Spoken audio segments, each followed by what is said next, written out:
Hi everyone. Hope you're doing wonderful.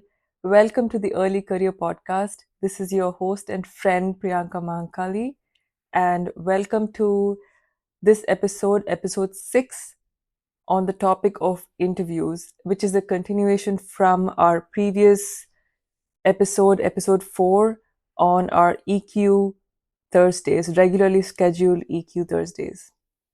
And I kind of broke it into two separate videos from last week and continuation into this week because interviews and interviewing is such an important topic, and the skill of interviews or interviewing can really help you in so many different areas of your life, from networking to mentorship to creating influence in meetings to business partnerships, and in just so many areas that the skills that you can develop for interviewing can translate into so many other areas. And that's why there's so much I have to share, because there's so much of emotional intelligence aspects of it and just these like nuances around it that I wanted to share that can really set you apart from everyone else and make you really a unique candidate through the hiring process, especially in a time like now where it's even more important for you to stand out in the most human, authentic way possible. Because if you just kind of memorize things or just ask AI to give you the best possible whatever summary of how to speak, yeah, it's going to give you all of that, but you still have to go and be you in the interview, right? And so it's really important to, yeah, absolutely take the help of chat gpt and generative AI to get summaries of things that you can talk about in the interview. How do you describe yourself and all of that? Absolutely do that, but just keep in mind that it's not going to replace you being you and how you want to show up in the interview. So if you are in your early career looking for your next job, or you are in school, undergrad, masters, where you are looking for your first job, or you got laid off and you're looking again, you're back in the industry and maybe you've not interviewed for many years, and now you're thinking, oh god, I'm back in this interviewing thing, and how do I do this? Or if you're from a non-tech background and you're trying to transition into a technical sort of general role, and you're looking to get some advice or help from on the interview side of things, then this video is for you. So let's get started. And if you've not watched episode 4, you might want to watch that, because we already covered the handshake, mastering a very impactful, memorable handshake that people won't forget, to talking about how do you introduce yourself. So that first 10 minutes of your interview, from your handshake to eye contact to introducing yourself. And there's so many things I covered um, in that video, in that episode. So please do go check it out, episode 4 on interviewing. And now let's walk right into the next set of things that are required for the remaining part of the interview, which is that 40 plus minutes that you have. So first of all, when you're answering your questions, a lot of times people are answering questions even if they don't know the answer to the question, because they assume that I have to answer something, and something is better than nothing.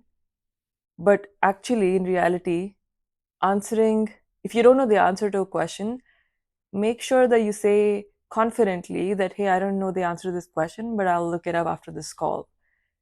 And that's going to give the interviewer a sense of confidence that in you, that you're honest, one, you have integrity, and you're not afraid to say you don't know. And I'll tell you why it matters even more than being honest, is because if you're in a customer facing role and you are having sort of architecture discussions or business level conversations with your customers, and if they ask you a question and you don't know the answer to the question, and then you were unable to say you don't know, so you say something like, oh yeah, I think that database will work, or yeah, this storage is the right solution, whatever, I'm just making it up. And they might actually go and implement it, and you might really be losing trust with the customer in the long term, because they are going to be making really big business and or technical decisions based on what you as the architect or the technical person might come and say. So it's very, very important for the interviewer to know that you are okay, you're comfortable with saying no, and that you don't know the answer. So please be very clear when an interviewer asks you a question and you don't know the answer to that. It's absolutely very important to say, I don't know, I'm sorry, I don't know the answer to this, but I'm happy to go look. You want to end it with saying, I'm happy to look. That shows your curiosity and the fact that you want to learn, and you're not just saying, I don't know, like an arrogant person, right? So you want to kind of have a nice spin to it. And or sometimes you could say something like, I believe this is the answer, but I'm not 100% sure, so I'll have to look that up. So I also like this answer because this gives you, and again, this is only if that's actually true, where you are not 100% sure, but you're like 80% sure or 90% sure. State the percentage of how sure you are. Like if you are 90% sure, state that you're 90% sure, because that gives the interviewer even a sense that you are an analytical person. So you measure things and you quantify things, which is very important in the business world in general. So having that as a natural sort of, the way you put it, saying, yeah, I think I'm 90% sure of this, but I'll check, or 50-50%, I'm not really fully sure, but I think this is. So you're able to show your honesty and authenticity in this way. And this is one of the ways you can show it in a tangible way, not by just like sounding or saying that you're an honest person or that you have integrity. You have to show it. You can't just say it. Or actually, you should never say it, just show it. So that's one. Make sure that you say no, you don't know, or you say, I am 50% sure, I'm 70, 80% sure, but I'm going to check that for you. That's point one. The next point is, when you are asked a question, take a pause and think. So if someone's asking you, okay, so what is a SQL database? You don't just go ahead and answer the question. Take a step back, pause, and like take a minute 1 second or 2 second pause and say, yeah, so that is an interesting question, or and then just say your answer, or just say something like, yeah, SQL database actually is, and then so you kind of like have this innate sense of confidence which you're getting from that pause that you're giving yourself, because you're showing the interviewer that you're comfortable with the silence, really. So don't be afraid of the pause. And that pause can actually create a very memorable impression of you, because it shows that you are a grounded person. You're not afraid of the pause. And in fact, you will take the pause. So very, very important to make sure that you kind of sit back and just think about it. Or you can even say something like, just give me a minute, or just give me a moment. Sorry, not a minute, a moment. Just give me a moment. And then you think, and then you talk.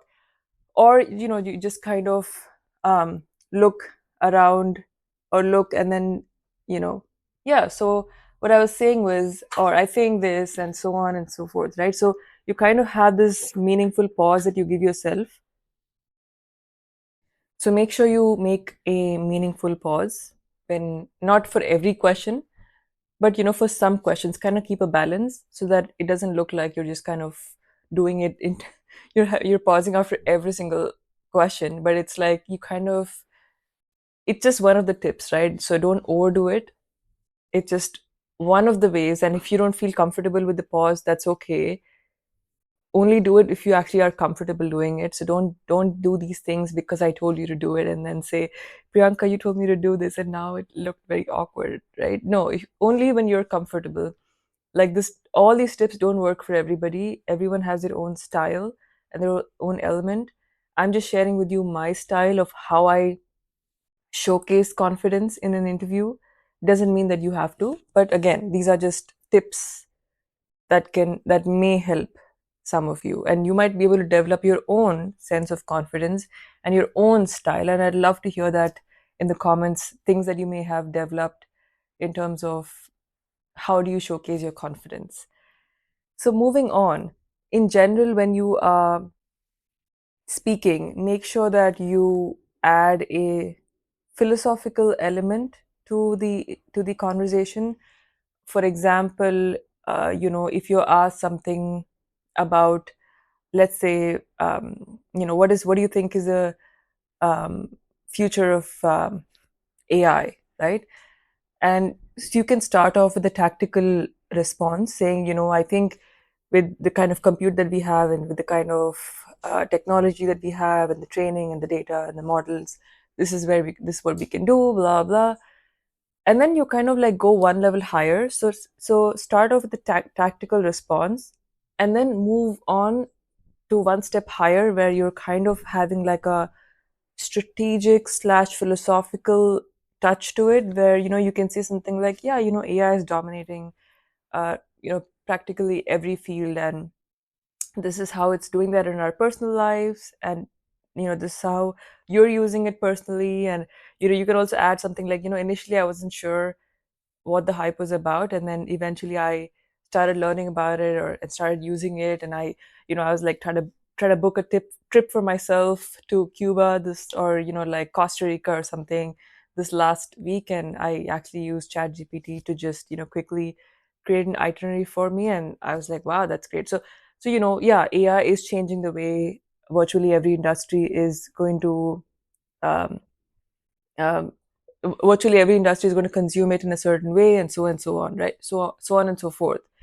So make sure that adding a philosophical touch to it makes people, or makes the interviewer get a very human connection with you, or create a human connection with you, because in the end we're all human beings, and we all use technology, first starting off at a very personal level, and then technology drives the world, because even in the end of the day, any business uses technology to again drive something very personal for a consumer. Like, for example, if it's the banking sector, then banks need technology and AI for fraud detection and predicting certain kinds of maybe transactions and things like that, right? And again, it all comes back to some very fundamental consumer need, like you and I. So in some shape or form, even if you look at any industry, the reason they use technology is to fulfill some need that in the end a consumer, an average everyday consumer like us, is going to need. So you can always add a philosophical touch to it, and that also kind of humanizes the interview, because otherwise it gets too heated, and or it could get really formal. And I covered this in my last episode, episode 4, where I talk about um, trying to not let the interview get formal from the get go. Because if it starts off formal, then there's no turning back. It's really hard, or it's really hard to turn back. Sometimes it does, but very rare. So it's very important to start off kind of conversational, so that it gets more conversational, and adding a philosophical, human, personal element in your examples as well can really help with making it a little more human, little less robotic, in a way. So point number three is, when you are answering a question, sometimes you can also portray your confidence by saying something like, so did I answer your question? So answer the question and then ask them, was I able to answer your question, or did that answer your question? Something to ask them again, and don't sound rude. This could be tricky, because you want to make it sound like you're genuinely curious if you answered the other person's question. So it can't sound arrogant, like, oh, did I answer your question? It has to come across very humble and curious, like you actually care about the question being answered. So you want to sound like, was I able to answer your question? Like something more. And your body language, you can make hand gestures to make yourself look humble and curious, because sometimes people will just sit and they'll not have any hand gestures, and then you can come across very not personable. So make sure that you, when you're answering a question, not for every question again, some again, all of these things maintain a balance. But when you answer by saying, by stating your answer or your point and then saying, does that answer your question? You're also, one, you're portraying confidence, but two, it shows that you're curious and you care about the question being answered, and you care about like the dialogue that you guys were having, you and the interviewer. So again, that shows confidence, and that shows that you're curious and you want to learn. So these are ways in which you can demonstrate to the interviewer that you care. Okay, point number 4 is you want to use certain kinds of words during the interview. For example, things like, yep, that makes sense, or absolutely, or yeah, I think you're right. Things that sound energy, have an energetic feel to it, words that sound positive, words that can be reassuring for the interviewer, because even the interviewer is a human being, right? So everyone wants to feel good, right? So it's nice to add a touch of positivity and like energy by using, by not keeping the conversation dull, so by using words like yeah, absolutely, that makes a lot of sense, not just saying yes or no, or like you want to actually sound, yeah, you know and the way you can do that is, my favorite word is absolutely, because absolutely is not just a yes, it's like a hell yes, you know it's a vibe, right? So for me it's that. And so I always, or I if I think someone's right about something, or that they made a point that I thought was great, I would also say, huh, that's interesting. Like, I wouldn't just sound robotic, like, right. I'm actually going to sound human by saying, like, huh, that's interesting. I never thought about that. You can also add that in, saying, I never actually thought about that. That doesn't show your weakness. That shows that you are, once again, human. You don't know everything, and you're willing to actually accept that you don't know everything. So it shows this sort of quiet confidence, is what I call it. People who want to see it will see it, right? And that's me. And as I said, you can take whatever you want from this video to your own advantage, and make curate your own sense of confidence from it. But like, I always try to like make people feel important and valuable, not in a fake way, only when there's actually something. But I'm always looking for ways to make the person feel important. And this is not just in an interview, this is even in life and at work, and when I'm talking to customers as well. I'll find some ways to make them feel special and important. And this is not fake. So it is only fake if you do it in a fake way. This is about finding actual things, because see, we can actually, there's a lot of good in the world, but you have to see it, and then you have to be able to express that good. So that's all I'm asking you to do, is not be fake, but see the good, try to find good in people and express it. And that's also one way where you can tell your interviewer, oh yeah, that's interesting, I didn't think about that. And then that makes the interviewer feel like, wow, their thought or their idea was brilliant, right? And it is. If it is brilliant, then it is. Then that's just a good way to say it. Okay, I think we're at point number 5. So next, I think this would be the last point, is when sometimes you think that the interview is only about the interviewer asking you questions, right? But it doesn't have to be that way. You can also kind of ask them the same question, like not in the way that they were asking you, but like you can also kind of neutralize the power dynamic that may have been created, even though nobody was intending to create it, right? Because interviews, you feel like as though you're the one asking for the job, so you're the one seeking something, and they don't have to give it to you. So it creates like a weird power dynamic sometimes. And so to neutralize some of that, if there's some lingering power dynamic, you can ask the interviewer a question too. Not, and I'm not talking about at the end where they ask you if you have any questions. I'm talking about like during the actual interview. For example, I will say something like they'll ask me a question, then I'll answer the question, and then I will say, oh yeah, this is what I think, what do you think about it? I'm curious to know your thought process or your viewpoint. And when you say I'm curious, nobody's going to, dismiss you, because you're not saying, oh, you tell me the answer now. That you're just saying I'm curious. So it's even in the best interest for the interviewer to answer your question, because you're actually asking out of curiosity, and you're actually saying that you're curious. And you can kind of say it in like a subtle, meaningful way, like, yeah, I'm curious, what do you think about it? And not only do they feel like you're bringing this innate sense of confidence, but they also feel important, because now you've asked them their viewpoint or their thought process on something. And then when they answer it, then you can say, oh, interesting, thanks for sharing. Right? So like when you say something like thanks for sharing, again, you are creating a dynamic where it's not like, you're not saying thanks for answering the question, you're just saying thanks for sharing, which sends a message to the interviewer and to the general dynamic, the environment that you both are in, that this is a conversation.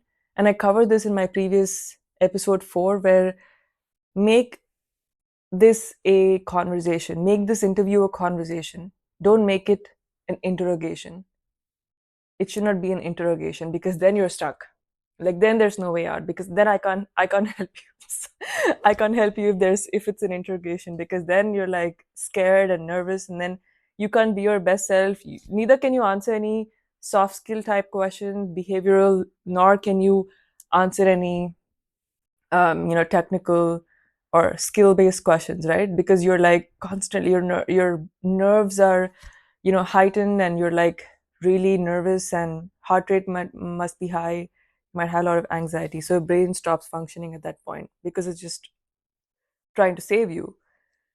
So yeah, make the interview conversational as much as possible. And if nothing else works, just do this, just keep making it, keep humanizing it, but don't overdo any of these things that I mentioned.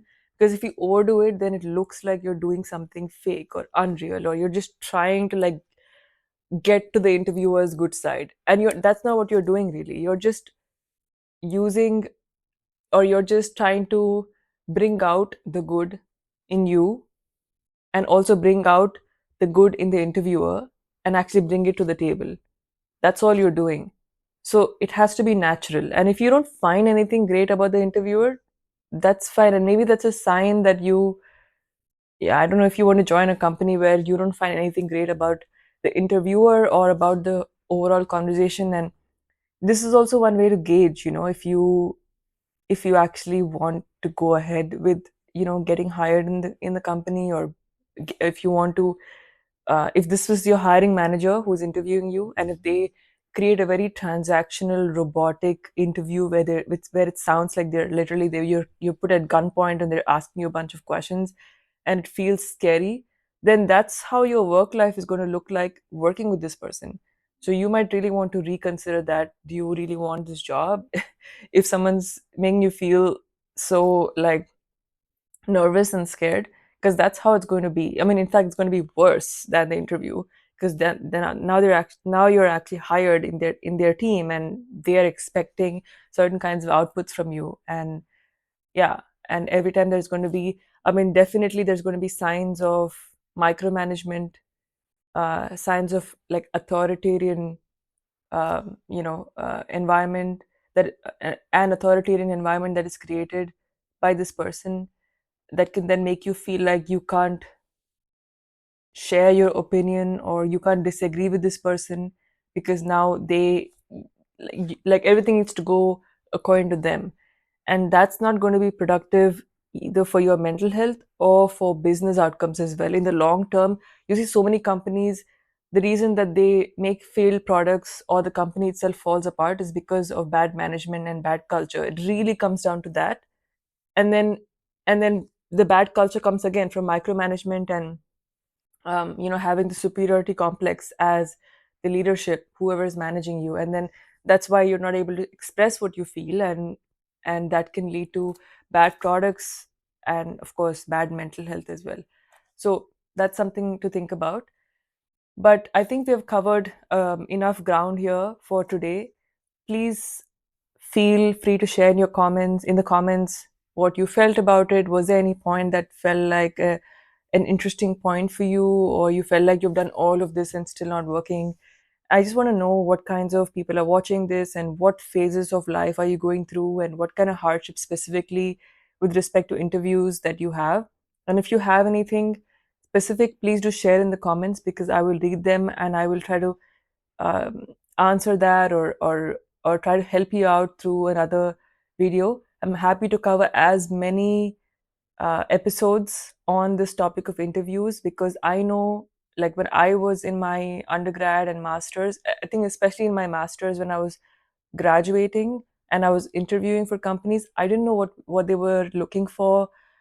I would just kind of go to interviews. Sometimes I wouldn't even prepare for the interview, and then sometimes I would prepare and I would still fail. I would get so many rejections, and I would be like, wait, why is this happening? Like, this time I prepared.